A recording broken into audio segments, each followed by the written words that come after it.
అక్షయ పాత్ర గురించి మనం నమ్మలేని నిజాలు ఎన్నో ఉన్నాయి. వాటి గురించి ఇప్పుడు తెలుసుకుందాం. అక్షయ అంటే నిత్యమైనది అని అర్థం.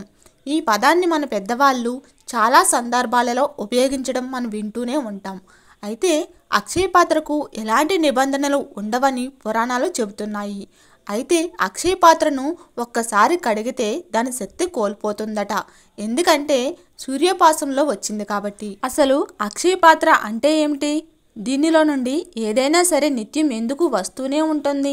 ఈ అక్షయ పాత్రను ఎవరు కనుగొన్నారు అనే విషయాలను ఇప్పుడు తెలుసుకుందాం. పురాణాల ప్రకారం మహాభారతంలోని పాండవులు వనవాసానికి వెళుతున్న సమయంలో వారి వెంట చాలామంది బ్రాహ్మణులు అంటే సుమారు 10,000 మందికి పైగా వారి వెంట వెళ్ళారు.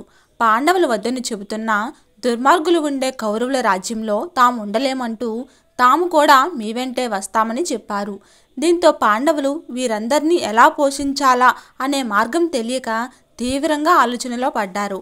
ఆ సమయంలోని పాండవులలో ఒకరైన ధర్మరాజు ఎండలో నిలబడి సూర్యుడిని ప్రార్థించగా అప్పుడు కరుణించిన ఆది భగవానుడు వారికి అక్షయ పాత్రను ఇచ్చాడు. ఈ పాత్ర మీద మూతపెట్టి ప్రార్థిస్తే ఎంతమందికైనా దీని నుండి కావలసిన భోజనం లభిస్తుందని చెప్పారు. అయితే అక్షయ పాత్రకు మాత్రం ఒక నిబంధన ఉంది. దాన్ని ఎవరైనా ఎప్పుడైనా ఎక్కడైనా కడిగి బోర్లిస్తే మాత్రం అది దాని శక్తిని కోల్పోతుంది. ఇక ఆ రోజు నుండి ఎలాంటి ఆహారం అనేది లభించదు.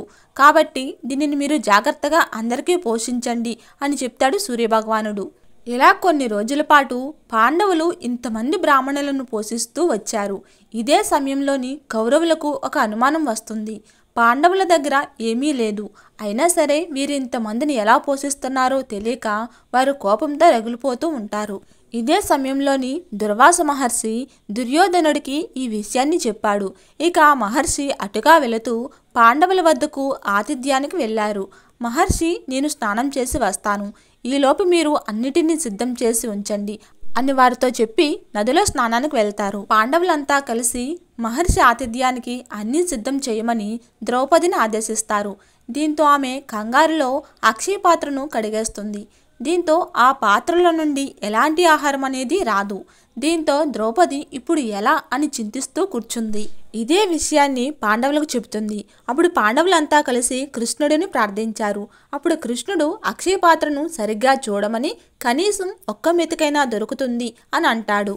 అప్పుడు ద్రౌపది పాత్రలో మరోసారి చూడగా ఒక అన్నం మెతుకు దొరుకుతుంది. దాన్ని తెచ్చి శ్రీకృష్ణుడికి ఇస్తుంది. ఆ మెతుకును ఉపయోగించి కృష్ణమాయతోని అక్కడ ఉన్న బ్రాహ్మణుల యొక్క కడుపు నిండేలాగా చేశాడు.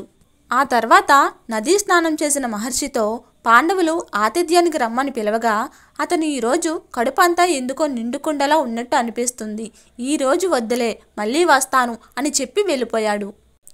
జై శ్రీకృష్ణ.